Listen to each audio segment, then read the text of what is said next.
Well, thank you for joining us today.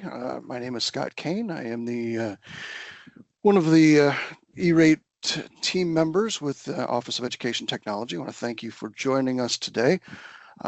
Looking at our participant list, I see some new names and I also see some familiar names. So I'm glad that you could join us. For those of you who are new to E-Rate, you have made a wise choice in joining us today because the E-Rate program can be a little bit challenging. And so I hope that this will help you at least get a good sense of where things are going to go for you as an introduction and an overview. For those of you who have heard this spiel before, welcome back. And I don't know that you'll hear too much that's new today, but as many of you have pointed out to me, you like to be a part of these because it gives you a good and friendly reminder of the things to come and the hijinks to ensue here in the next few months as we get ready for applying for funding for the funding year of 2026. Before we get started, I do want to encourage you to please feel free to jump in and unmute yourself, ask questions, as we go along. I don't mind in any way, shape, or form. You can also use the chat, although I may not see the chat immediately as we're going through this. Maybe Danielle or Rebecca, if you see a question pop up in the chat, that would be very helpful. Danielle and Rebecca, and I think probably a few others from OET are joining us today as well. So I'm certainly not alone. We are well represented as far as an E-Rate team is concerned. Today's session is going to be sort of a high-level overview, an introduction to the E-Rate program. We will look at the program as a whole, how it operates in a very high level. We'll look at some resources that can be helpful in you navigating this process, and we'll look at a few updates that are specific to the 2026 funding year. Without further ado, I'm going to move right along, and we will start by start with our program overview. Very simply, we'll start at the highest level. What is E-Rate? E-Rate is a program that provides support, financial support, to schools and libraries across the nation in obtaining affordable, high-speed broadband services and internal connections to connect students and library patrons with learning opportunities and services. That's a quick way of saying it, or a long way of saying, excuse me, that it's a subsidy program sponsored by and put in place by the federal government through Congress's action. We'll see that in a moment, to help cover the cost of providing online services to students in the classroom. You'll note that as we go along, you'll see that these slides, most of them were produced by USAC, the Universal Service Administrative Company.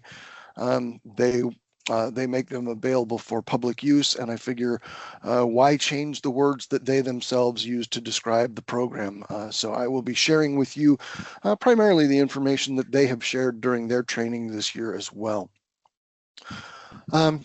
The Universal Service Administrative Company, you heard me mention them. I will refer to them as USAC. They are an independent, not-for-profit company that is designed to, or that was assigned with the process of carrying out program administration for the Federal Communications Commission. The FCC is the overseeing federal agency that provides the oversight to USAC in the administration of the Universal Service Fund. The Universal Service Fund is comprised of 4 major programs: the Lifeline, the High Cost, the E-Rate, and the Rural Health Care programs. Those 4 together are collectively referred to as the Universal Service Fund. This exists to ensure that all people in the United States have access to quality, affordable connectivity service. If you want to think about it much like most of us probably recall learning in school about the rural electrification program back in the 30s and 40s, under the second Roosevelt administration, that it's a very similar kind of concept in that the idea is to help provide services that probably wouldn't ultimately be available, at least at an affordable cost, for consumers in situations that are that it's difficult for them to be able to afford, or for companies who would not normally perhaps extend their services to very far distant locations, for example, because they may not be able to turn much of a profit on the build out that would be necessary to deliver services to remote locations. So with that in mind, Congress enacted the Telecommunications Act of 1996, which directed the FCC to establish the E-rate program and the other USF programs. Congress essentially sets the high level, the goals and the purposes and the broad rules. The FCC then sets rules, the specific rules and policies for the program, and they provide direction to USAC, who is responsible for the day-to-day administration of the program. This means that USAC is very, very careful not to create policy of their own. Their job, and they are very clear about it when you talk to those folks, they are very clear about the fact that they are not permitted, and they are very, very careful not to establish new policy. Theirs is a role only to administer policy. It does create a little bit of a couple of few different layers of appeals and other procedures, but in some cases that actually can be a helpful thing. So how is this accomplished as far as E-rate concerned? E-rate provides discounts of up to 90% to eligible districts, schools, K-12, libraries, and groups of schools and libraries, otherwise known as consortia or districts or library systems, for eligible internet access and the internal connections, the kinds of things that are necessary to deliver that data transmission and internet access. And it is based on a competitively bid process. That is a key element of the program. They all, FCC and USAC, take the competitive bidding requirement very, very seriously. Because that is sort of a key element in the establishment of the program. These discounts result in a reduction of the total cost of equipment and services to schools and libraries requesting funding through the E-rate program. And the example is provided here is a library with a 90% discount rate purchasing $1,000 in eligible services would pay its 10% of the non-discounted share of the total, which would be a total of $100 to them. Kidding me? No, actually, we're not kidding you. But if you could, please mute your mic. Yeah. So, and then the E-rate program would pay the remaining 90%. In other words, $900 in that particular example. There are a number of different steps and processes and key pieces of the E-rate program that you need to keep in mind. These relate to the eligible applicants' services, the categories of services, and then the way that those categories are broken down. Eligible applicants, in our case, we're really talking about K-12 public schools. Private schools are, at least in Kentucky, they are on their own in terms of their applications and their work in the E-rate program. It's not that they aren't necessarily eligible, but they don't generally work with OET and are on their own in the process. Libraries have their own support system through the Kentucky Library Association, KDLA. Has somebody who is much like me who works with Kentucky libraries in support of them. And then there are some other offshoots of schools and libraries that are also eligible. In terms of eligible services, schools and libraries are eligible for discounts of their costs associated with the services that are eligible, and those eligible services in a very broad sense are included in the broad categories of or the broad types of internet access, data transmission, internal connections, maintenance of those internal connections, managed internal broadband services, and there's one other that right off the top of my head, basic maintenance, internal connections. Yeah, I think I got it there. Okay. And you can see that then these services are broken into two categories, category 1 and category 2. Category 1 is essentially, think of it as the data itself and the delivery of the data itself. It comes to you via either a leased lit fiber or some other network medium, and is delivered, to your door, so to speak. It's that connection that that OET provides, your NGKI connection that we provide to your hub, and then also the data connections that you might provide between that hub and then your individual school buildings.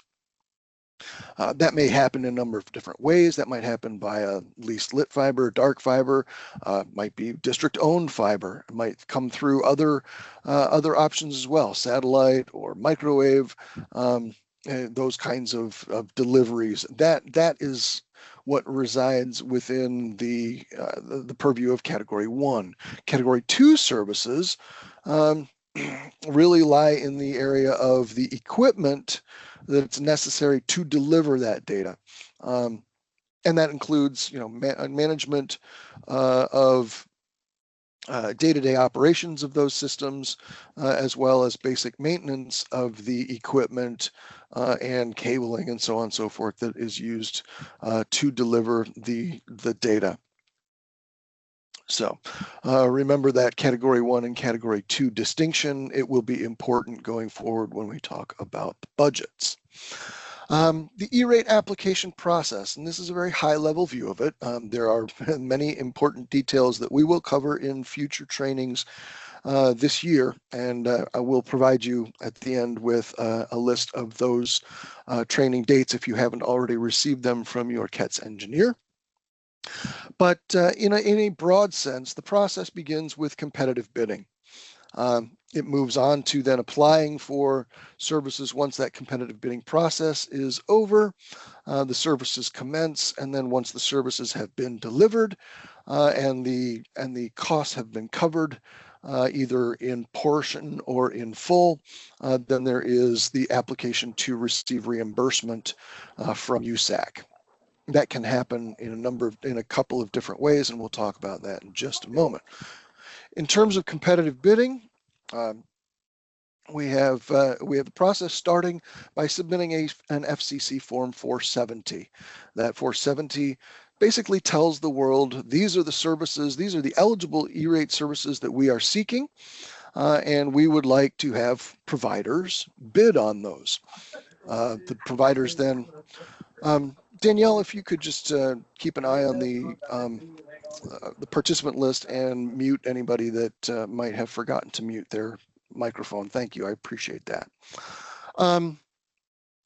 Once bids are received, first of all, you file the Form 470. There's a 28-day waiting period.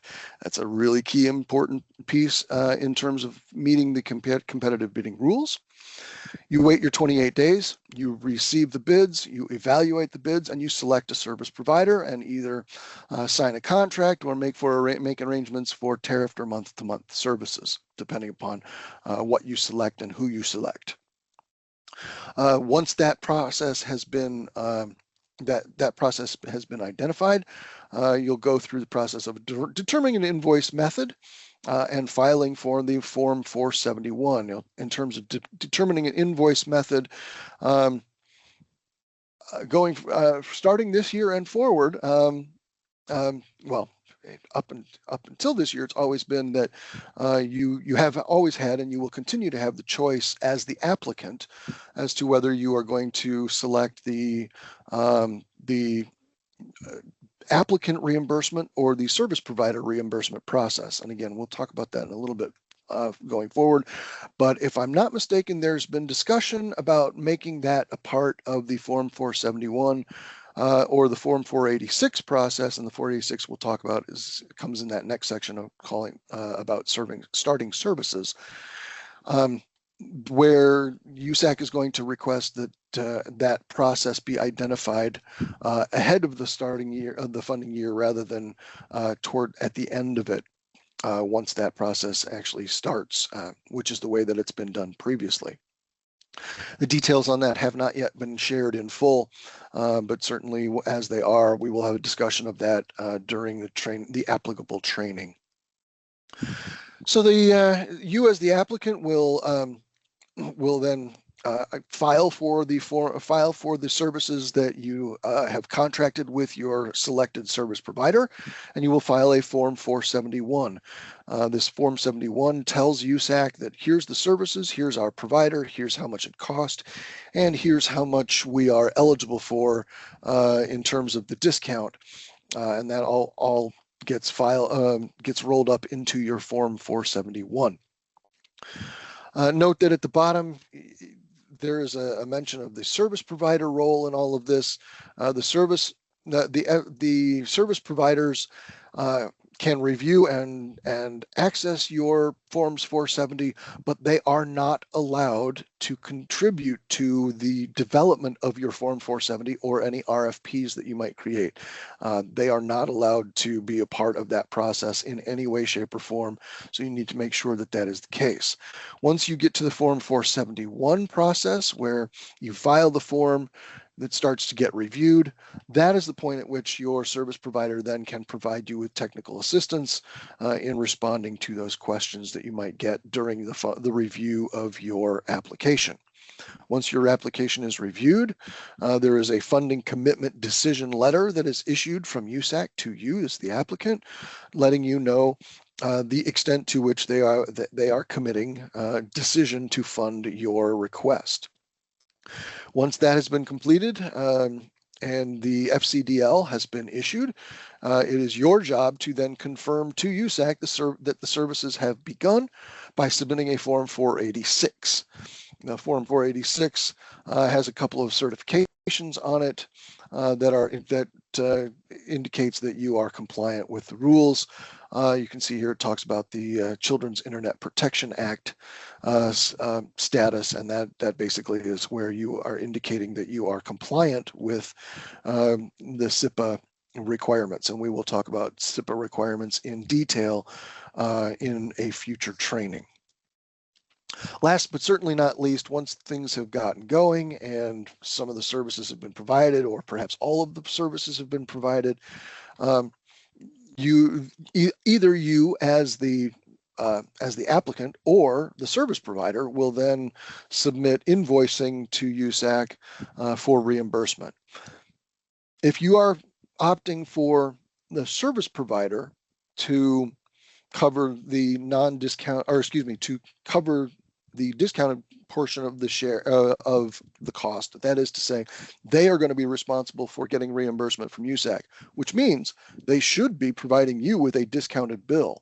So if you are a 90% district, for example, you should be getting a bill for a total of 10% of the total cost, and that's all you will pay. And at the end of the year, or perhaps as they go along, depending upon how the service provider wants to do it, they will file a SPI, which is a service provider invoice.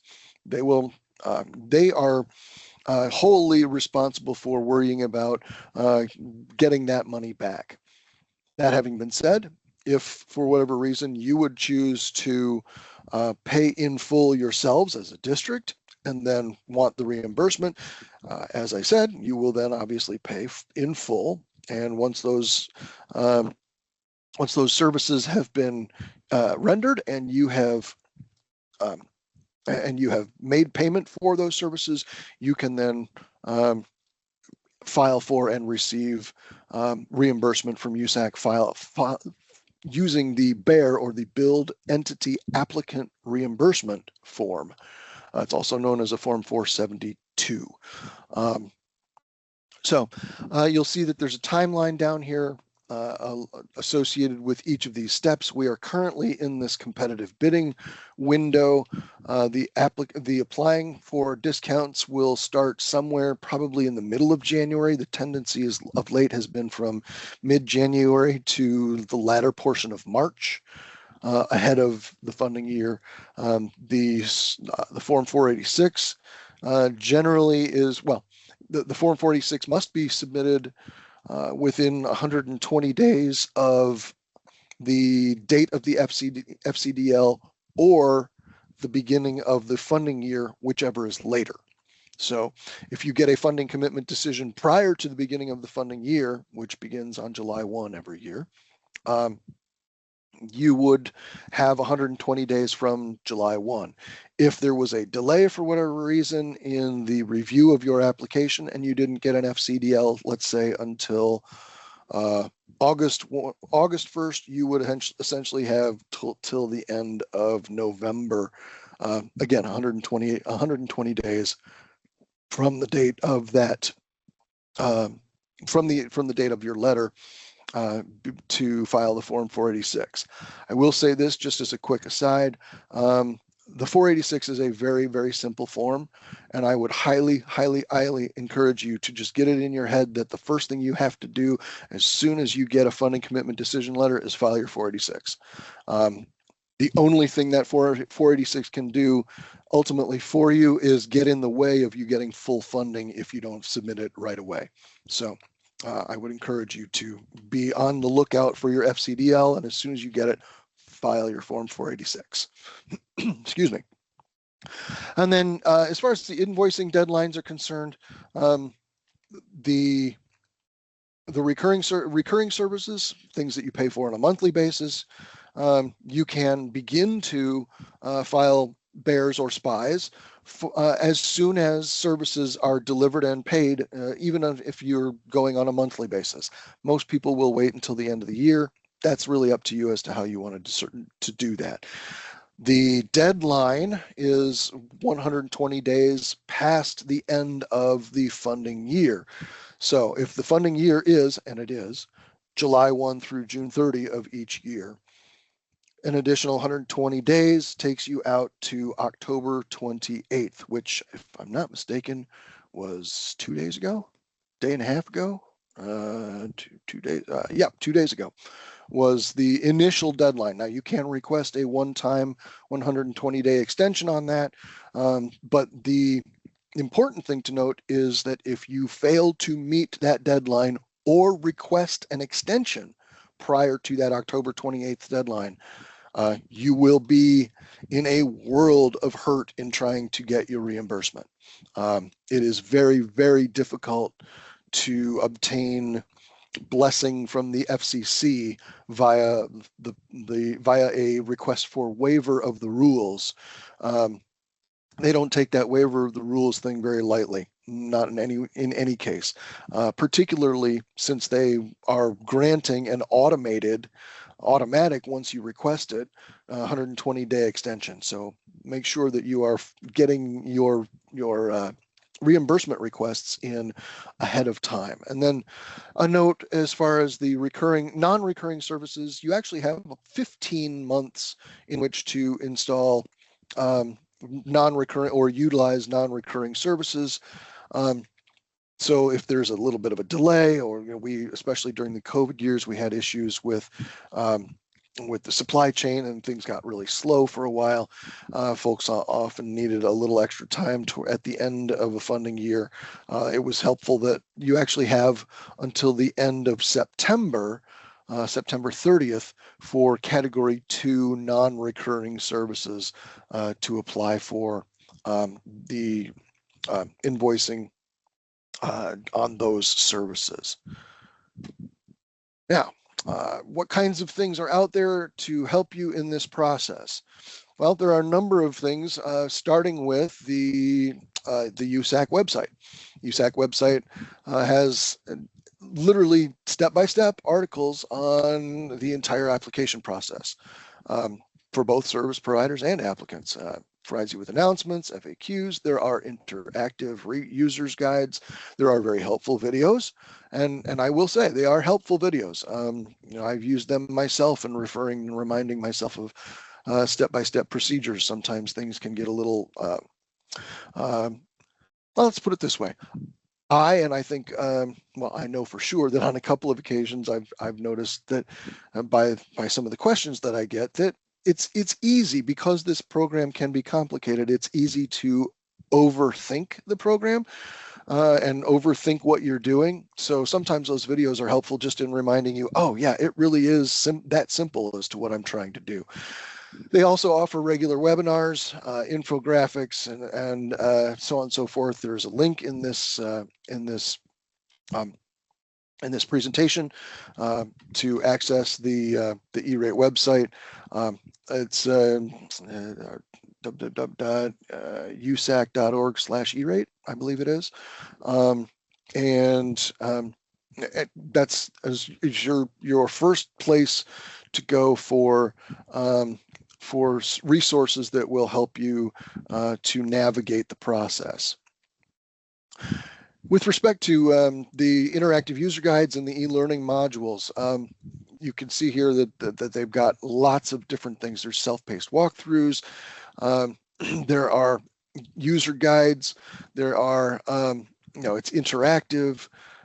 It does, stop and it will even quiz you on occasion to make sure that you've got some understanding. Also has links to various other resources. As it mentions with respect to those user guides, there's step-by-steps for pre and post-commitment process, including the admin windows, the forms, the 471, 72, 70, 71, 72, and then 73, 74. Now, 73 and 74 are for, specifically, those are filled out by service providers, so you probably won't play around with 73 and 74. But certainly the 470 and 471, and if you do any direct reimbursement from USAC to you, the applicant, that's the form 472 as well. There is also a collection of open data tools that can help you in going back to see what happened and how and where things, where you might find data about past applications, or even for that matter, current applications. It would encourage you to take a look at the open data. And last but certainly not least, there is a nice collection of videos available on E-Rate's website for each of those forms as well. The webinars provide you some online training. There are opportunities for questions and answers. Those webinars are recorded. They're hosted throughout the year, and they tend to be organized around the kinds of things that are going on in the program each year around that time of year. So they tend to be very timely and helpful in that sense. The webinars page, as you can see, is there. It's under the E-Rate pages under the Learn category, listed under webinars. And then there is the news brief, which is a monthly compendium of reminders, updates, tips, tricks, be aware, announcements. There's a lot of important stuff there. I would highly encourage you to subscribe. It only arrives in your inbox once a month, unless there's a news brief update that needs to go out because there's some big news that has been released either by FCC or USAC or actions made by Congress, anything like that might impact the program that you would need to know right away. They do occasionally throw out an emergency news brief, but generally speaking, you're going to get one monthly, so it's not going to clutter up your inbox. And then last, but yes. We do have one question in the chat. Awesome. Jason wants to know, will the slides be shared and accessible so everyone can get the links? Yes, and I'm glad you asked that because that is a perfect lead into this slide, which is the OET E-Rate District Collection site. We have developed an E-Rate site that, actually, you know what? I'm going to stop sharing this window and I'm going to share that one for a second. Stop sharing. And unfortunately, you have to look at me for just a moment. We'll try and make that as brief as possible. Let's share. There we go. There we go. All right. So there is the E-Rate District Collection site. This is a site that we've put together at OET.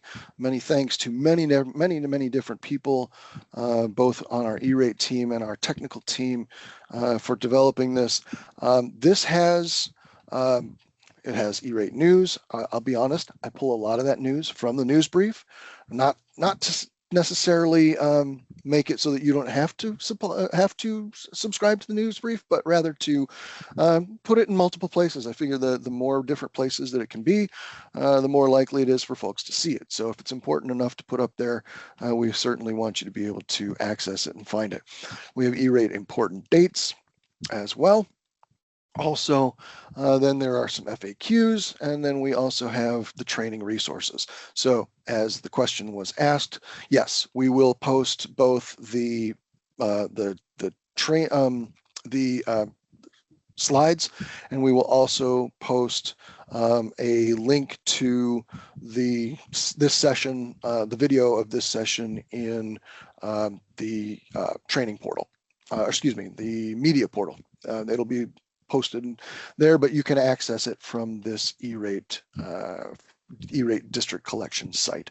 You also have, and this is going to look a little bit different for you, but you will have under the district documents, you will have your district should be listed here, and then you click on your folder, and inside that folder is a collection of relevant documentation where we would send, if we have at OET documentation that we need to send to you or vice versa, this is where we will maintain it and share it between yourselves and our E-rate team at OET. If you do not have access to that folder for your district, please just make sure that you let me know or let somebody in the team know. And there is also a link on the page to request access as well.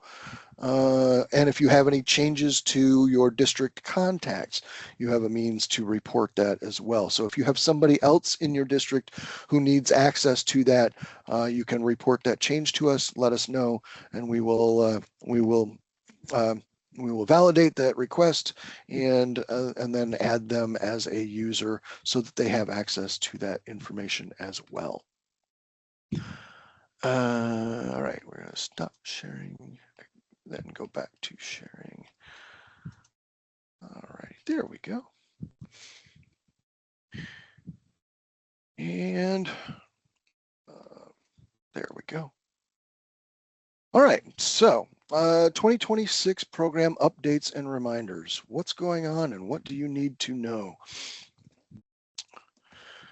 First off, as many of you are, I'm sure, aware, the funding year 2026, that funding year that begins July 1st of 2026, will be the first year of the 26 through 2030 funding category 2 funding cycle.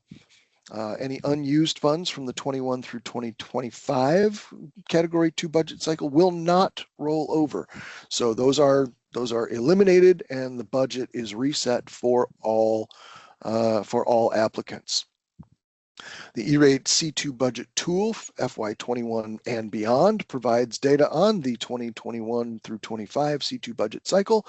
It is available on the tools page along with video on how to use the tool and a glossary of terms. And the tool actually has already now been updated to show a forecast budget for your category 2 from 26 through 30 for your C2 budget, for that C2 budget cycle. For those of you who are new to this, the C2, the category 2 budget cycle, you are based upon the number of students in your district, you are assigned a per student budget of, I believe it is $201 and change right now. Going forward, that amount can be used in any of the 5 years of that C2 budget cycle. So you will be able to use those pre-discount dollars from July 1st of 2026 through June 30th or perhaps even September 30th, depending on whether it's, well, it would be September 30th because category 2, September 30th of 2030. You do not have to use an equal amount each year. So you can use more in the first year, or you can save it up and use more toward the end. Let's say, for example, that 3 years ago, you went through the process of a network refresh. And so everything is still operating fairly well. You see no needs to upgrade, at least for the next couple of years. You can leave those C2 budget dollars aside and not necessarily have to use them up in 2026 or 2027. You might decide that you don't really want to, you want to do a refresh of your networking equipment in 2028 or 2029. That is totally up to you. You can save those funds and use them all in that time, or you can use a smattering of them here and there until you get to that point. Just realize that, if you use them up early, you will not have them later on. So it's one of those things where it does take a little bit of projecting and planning. And I think for the most part, you all do a really good job of having, sort of standard cycles that you follow to refresh that equipment. So whenever your whenever your equipment refresh cycle might come up, just know that starting in July of 2026, you are starting with a fresh category 2 budget. Right now, that is a forecast because it is based upon last year's student counts. There will be a validation process for an actual C2 budget that will be based upon new student counts, as based upon the first year in which you apply for category 2 support during that 2026 through 30 cycle. Updates, libraries, not so much, but as you can see, in 2021 through 25, it was $167 per student, and there was a funding minimum per building for districts that have 10 or fewer school buildings, instructional buildings, a floor of $25,000 per building. Going forward, in the new upcoming budget cycle, it's $201.57 per student, and the funding floor has been increased to $30,175. Again, this means that a school with fewer than 150 students can, if you make the right selection in your EPIC profiles, which we will, again, deal with in a separate training, that school will receive the funding floor, the minimum of $30,175, rather than just whatever your 150 students per the multiplier ends up being. So in the establishment of your C2 budget for this cycle, you will be updating your entity profiles in EPIC during the administrative window. I will say that the administrative window is open now.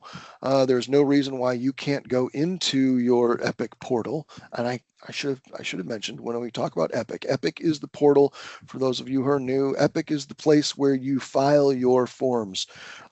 If you do not have access to the E-Rate Productivity Center, is that right? Center? Yeah, I think so. E-Rate Productivity Center. Everybody calls it EPIC, so I've kind of forgotten.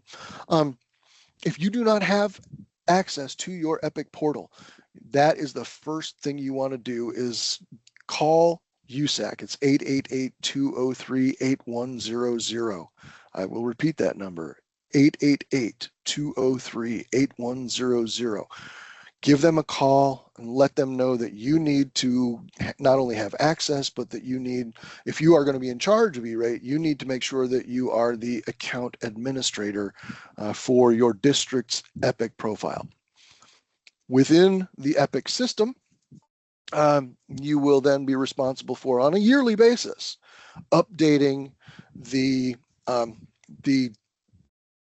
enrollment and school lunch program participation numbers. Those are the figures that are used to calculate your C2 budget and the discount percentage that your district is eligible for. Those things need to be updated on an annual basis. The forecast budget that this is going to start with when it comes to your C2 budget for this new cycle is, again, going to be based on the old information that's in the EPIC profile. So it won't be until you have filed a certified Form 471 that a new budget will be calculated and established for you. Once that Form 471 has been reviewed in full and approved, that then will lock in or confirm that budget, because as a part of the review of your Form 471, there is a review of the entity data that was entered during the administrative window, which is currently open. Scott? Yes.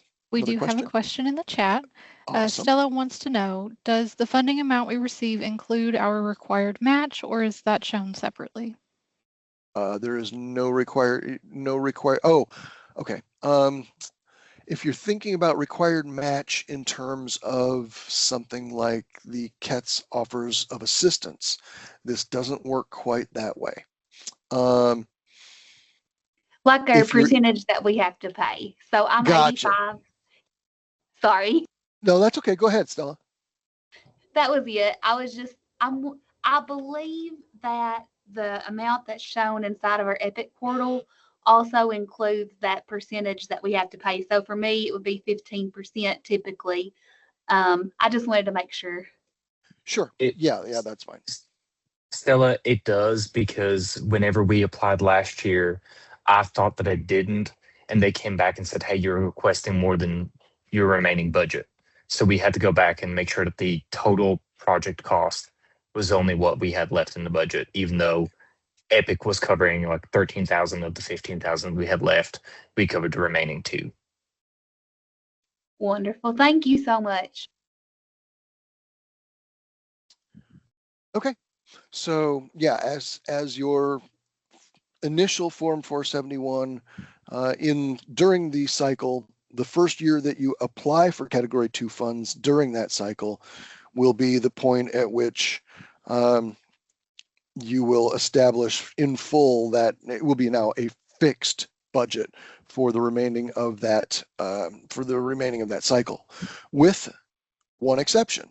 And that is that you can request a replacement C2 budget if the student count for your district has increased in those future years. So as you go into 27, 28, 29, even 30, if you find that your student counts have increased, then I would encourage you to absolutely request they call it a replacement. It's basically just updating your C2 budget based upon the new higher number of students that are in your district. Something that still comes up occasionally for folks, especially who've been around a while and got used to the program operating in one way versus another, just remember that you have a district level C2 budget, not a building level C2 budget. So you can choose to spend those Category 2 dollars on any array of entities within your district, any number of buildings. You don't have to divide it equally or proportionally between the buildings. The program did used to be that way, and it was far more complicated when it was that way. So those of you who are new to the program, you can be thankful that you don't have to go through that process anymore. You know what, I'm going to skip this other than to say the Form 473 is a service provider annual certification form. Service providers also, as a participant in the program, have to certify that they are going to follow the rules, et cetera, et cetera. every form that you as an applicant fill out has a collection of certifications on it. I understand that, this is subject to change. I understand that we are required to wait 28 days. I understand that we have to be SIPA compliant. There are a handful, and I mean like maybe even a couple of hands full of certifications that you will ultimately attest to. There isn't anything like that for service providers, with the exception of this SPAC, the Form 473. One of the things I will say, and probably about the only thing I will say with respect to the SPAC form, is that your service provider, anybody you select during the competitive bidding process, needs to have filed a SPAC form in order to be eligible to provide the services to you, and for you to be eligible for the reimbursement, or for them, for that matter, to be eligible for the reimbursement, so that you ultimately are paying the discounted cost and no more. If they don't have a SPAC filed for any given for the upcoming funding year, it's one of those things that, for example, if you go out to bid for anything, you want to make sure that in their bid response they attest that they have a current SPAC filed for the funding year in question. So I think we'll leave it at that at this point with respect to the SPAC, just because these details tend to be service provider related. We have another question. Yes, good. So Justin says, so just to be sure, I can go ahead and submit 470s with RFPs, even though I haven't updated the EFY 26 student counts in my EPIC profile or turned in my DDW to you all at OET. Correct. Yes, you can file a Form 470 now without any of those things having happened. Good question. I'm going to go quickly through this transition of services, but for those of you who might be going through this process, a transition of service may occur when you're having a change of one service or a service provider to another during the funding year. Sometimes you have services that will unfortunately, or complicatedly, or just necessarily need to change in the middle of the year, in the middle of the funding year. So it doesn't happen exactly on July 1st, or it doesn't happen exactly on June 30th. It might happen, in December, right, in the next couple of months. Perhaps you're increasing the speeds that you are providing to a particular building or set of buildings, or perhaps you have a full-on change of provider who is providing the services in between your buildings. That would be both of those examples would fall under this transitioning of services and what to do in those instances. First of all, you want to make sure that you are notifying USAC of any changes that are going to happen or need to happen. But how you deal with this depends upon where you are in the process. If your Form 471 is in review, you should submit a RAL request. Now, RAL means Receipt Acknowledgement Letter. It's a throwback to way back when we used to do all of this process on paper. And USAC, in response to you submitting a Form 471, would send you a piece of paper in the mail called a Receipt Acknowledgement Letter. You could then review that receipt acknowledgement letter, make sure that it had all of the data on it that you wanted it to and that it needed to. And if you found errors, you would correct the error, you'd put it back in the mail, and you'd send it back to them. Thankfully, we don't have to wait for the USPS in between to do that anymore. But they've held on to the nomenclature of what that process is called, even though there's no letter involved. So you would submit a RAL request if your application is still in review. If your Form 471 has been processed, when they say been processed, they mean that a funding commitment decision letter has been issued for that funding request. In those instances, an applicant should submit a SPIN change, the SPIN being a service provider identification number, the SPIN change, or a service substitution request. If you are changing, and you can see this here, if you are changing service providers, that's where you would need the SPIN change. If, for example, you're moving from 1 gig to 2 gigs for a connection that's already under contract, that would be processed through the submission of a service substitution form. The program rules prohibit the funding of duplicative services, including the same service to the same locations at the same time, which means that you can't file, and this is kind of going back in the Wayback Machine. There was a time when if you knew that there was going to be a mid-year transition, you could file for the entire year for both service providers. And I'm using the service provider as the example.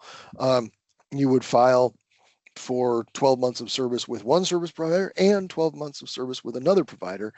And then you would, during the course of the year, identify when that occurred, and then you would have an adjustment that occurred to both funding requests. That is no longer possible. That is no longer the process because that is now viewed, at least in the eyes of the programming of EPIC, the code of EPIC, that is considered duplicative service. So in order to then apply for the funding, what you would need to do is apply for 2 separate FRNs, one of which would be for, let's say, 6 months of service, and then the other for the other 6 months of service. Or, for example, what we did at state level when we transitioned to the new NGKI provider and went from AT&T to Zayo is that we applied for 11 months of service under the existing contract and then 1 month of service for the new contract. And then we had to go back for each and every district and request a SPIN change so that that first 11 months of service would be split based upon when the transition from the one provider to the other actually occurred. But the point is that when you apply for the funds on the 471, you cannot have those service periods overlapping. Adjustments can be made, but remember that, or be aware that any adjustments that are made requires that no additional funds will ever be issued in terms of based upon what you requested. Once a funding commitment decision amount has been established for a particular provider under a particular FRN, that will never go up. That will never, ever go up again. Which is why we ended up going 11 months under the more expensive provider and only the 1 month under the less expensive provider.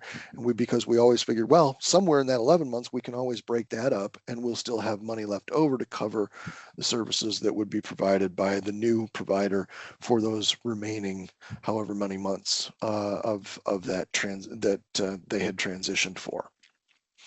If you get into those kinds of situations, or you are about to enter into those situations, I highly, highly, highly recommend picking up the phone, dropping an email or text, and you and I can have a direct conversation that's much more specific to your experience so that you can navigate that process successfully. It's tricky, but not unmanageable. This provides a little bit more detail in terms of providing a realistic estimate of the cutover date, so on and so forth, processes, if there's changes to that date, and the applicant can file post-commitment requests, et cetera, et cetera. I've kind of covered that already on a very high level, which is where I'd like to keep this. Again, going to give the full example here, and again, I think I'm going to kind of move forward on this because it gets really into the weeds a little bit more than I'd care to, but we will get into the weeds happily if this is something that you end up having to experience. All right, some important mentions about program compliance. You are required to retain all, and I mean all, E-rate documentation that demonstrates compliance with the statutory or regulatory requirements of the E-rate program purchases of equipment and services for a period of at least 10 years after the last date of the applicable funding year or the service delivery deadline for the funding request. So let's use the example of let's just use the example of a category 2 purchase of networking equipment. You get your networking equipment, it arrives during the funding year, you get it installed during the funding year. The last date of that funding year, because it is category 2, would be September 30th of that particular funding year. Add 10 to that, and that's the point at which you no longer have to retain documentation associated with that purchase. But remember that if you look at, for example, recurring services, you might have a contract that's a 5-year contract, but this coming year is 3 years into that contract, which means that you're still for an extra 2 years going to be using that contract. So even though it says 10 years, you're probably going to keep a hold of that contract for an additional 2 years because you're going to use it again. So it's really sort of it's add 10 years to the last date of not only the service delivery deadline for that funding request, but for any given contract that you have established between yourself and a provider. It's going to be 10 years from the last date to deliver services under that contract with respect to the E-rate funding year. The last funding year that was applicable under that contract. I know that sounds a little convoluted, and it probably creates a little confusion in the way that I stated it, but I do believe that that is actually going to be accurate if you can follow my logic, which good luck. Actually, if you do follow my logic, then I feel really bad for you. Service providers must retain records related to the purchase and delivery, et cetera, et cetera. You must retain all of that as well. So, you know, it's not just that service providers have to keep signed and executed contracts. You need to keep it too. Bidding information, your bid evaluation matrix, the bids that you receive, whether they win or not, all of them, invoices, checks or copies of checks that were paid, the details right down to email communications between you and a service provider, particularly if that occurred prior to your filing a Form 471. You want to maintain all of those with detail. You also want to make sure that you're maintaining an asset management list or some sort of record of where an equipment that you might have purchased is or where it went, so that you can say, okay, you know, if somebody were to ask you 8 years from now, what happened to your piece of networking equipment, your router number XYZ123, you can pull that up and go, okay, well, we ultimately had to replace that 6 years after we purchased it, but here's where it was for that period of time, and here's how we disposed of it. That's the level of detail that you're going to be asked to demonstrate should you ever be audited. And audit is really, it's a matter of time. It's a matter of time. Sooner or later, they will catch up and they will audit you. So, you know, make sure that you're prepared for those kinds of things with a full complement of documentation. And here, yeah, RFPs, winning and losing bids, vendor correspondence, evaluation matrix, documentation of memos, 0 or 1 bid received. So if you get 0 bids or you only get 1 bid in response to your Form 470, you're going to make a memo of that to yourself just to document and memorialize that fact. And we'll talk about that when we talk about competitive bidding in I believe competitive bidding is next week. Eligible services and competitive bidding is a week from today. Any other competitive bidding, asset and service inventories. You can keep your records electronically. That's fine. Obviously, the recommendation here, best practice, use file names and folder names that are specific and descriptive to help you locate them more easily. It would be wise to have an E-rate folder, even if it's just an electronic folder and not necessarily the old-fashioned manila folder. But you would do well to keep a folder really for each and every funding year. Now, sometimes some of those records will apply to multiple funding years. I find that it makes sense to just copy those things into each folder so that you don't have to go searching for them. Even if it's just an old record or an old contract that still applies, just right-click copy, right-click paste, so that you have a copy in each of the folders to which that contract or other piece of documentation might apply. And yes, they say as USAC focuses on preventing waste, fraud, and abuse, it's important to take documentation retention seriously to ensure compliance with program rules and avoid the appearance of fraudulent activity. Beneficiaries, that would be including you and also service providers, must comply with program rules and provide USAC as well as the FCC with full and correct information upon request. E-rate is a federal program established by the FCC under Code of Federal Regulations, and violations of the E-rate program rules, certifications, or the U.S. Code are subject to criminal prosecution and financial recovery. Criminal prosecution is rare, but it has occurred. It's not really something that you want to mess around with. Financial recovery is a little more common and can be very painful. So you want to avoid that at all cost. And USAC again, in USAC's role as stewards of the program, they must process and evaluate information received from program participants and Universal Fund Service Fund contributors.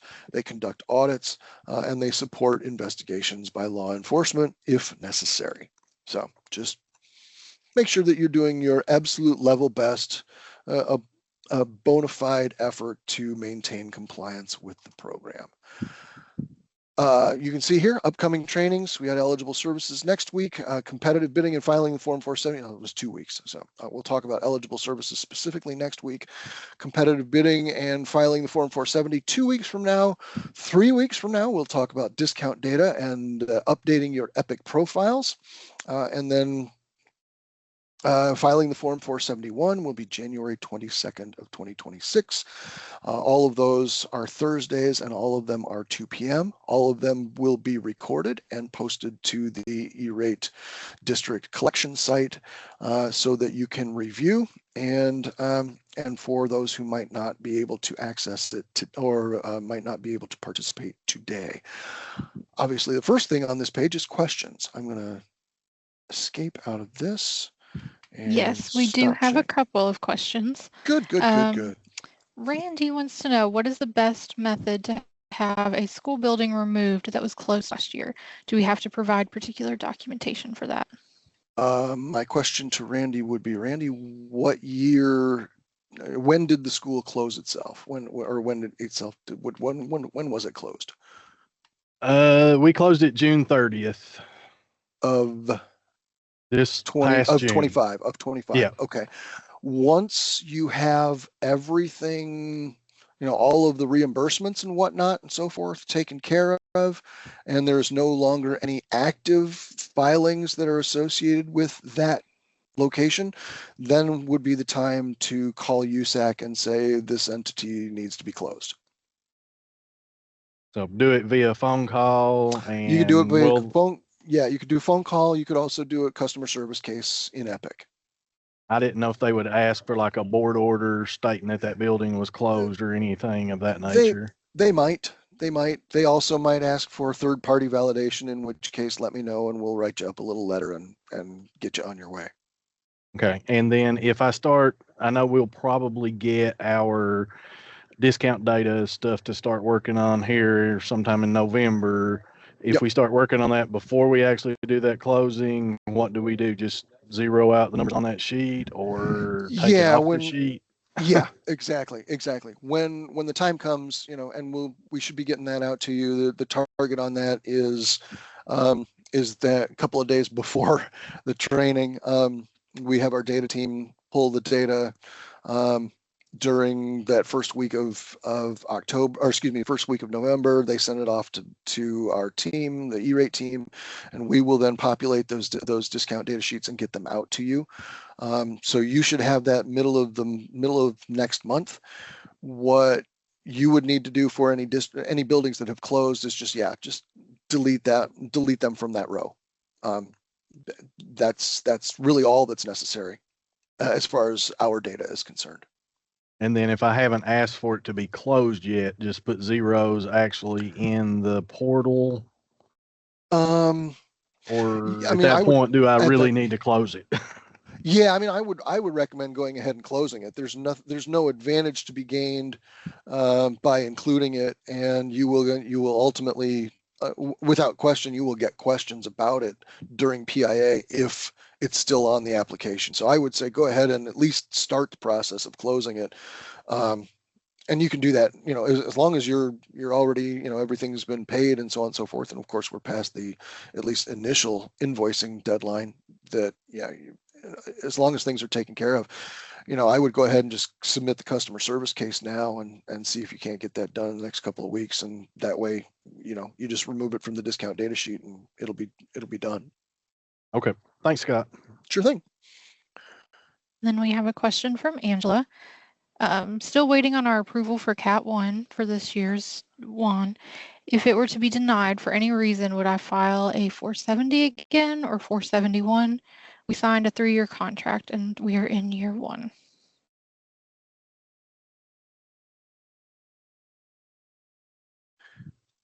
That's a good question. And I think it would depend upon why you were denied. But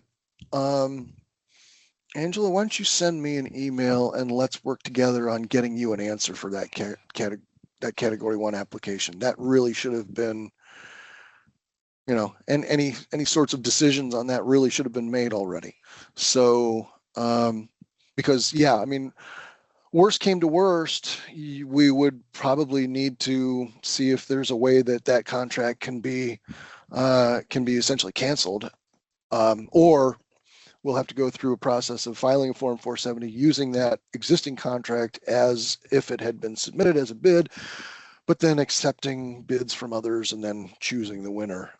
That could be a complicated, but we can work around it. But let's see if we can,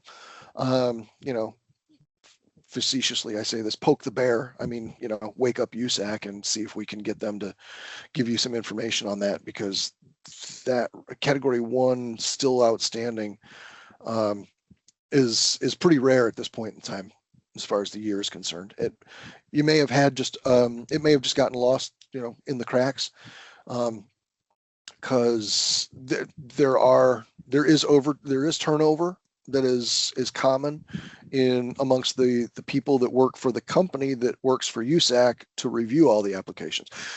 I will say, and this is worth noting, USAC has a services contract that they put out for a company to do the review of E-rate applications and forms. So with there being turnover in those personnel, sometimes you can have an application that gets lost in that process, just gets kind of forgotten about. So let's make sure that we ping somebody at USAC to say, hey, haven't heard anything on this particular application for X number of months, and we need to find out what it is, because what the issue is, because if we don't get an answer, then we're in a position where we need to consider filing again, starting with a 470. And of course, you would need the time to do that and get through all the hoops that are necessary as far as that's concerned. So yeah, let's get together perhaps and have a conversation on that. On that one, Scott, the USAC, she just says returned for additional review on the. Oh, okay. Yeah, let's have a little offline powwow and put our heads together and see if we can figure out what's going on. Turn for additional review. That tends to be like the first reviewer reviewed it. It got bumped up to their boss, and sounds like that might have been bumped back down to that original reviewer. And if that reviewer has changed, it might have gotten lost there, or perhaps that first initial reviewer just didn't see that it's still waiting. So yeah.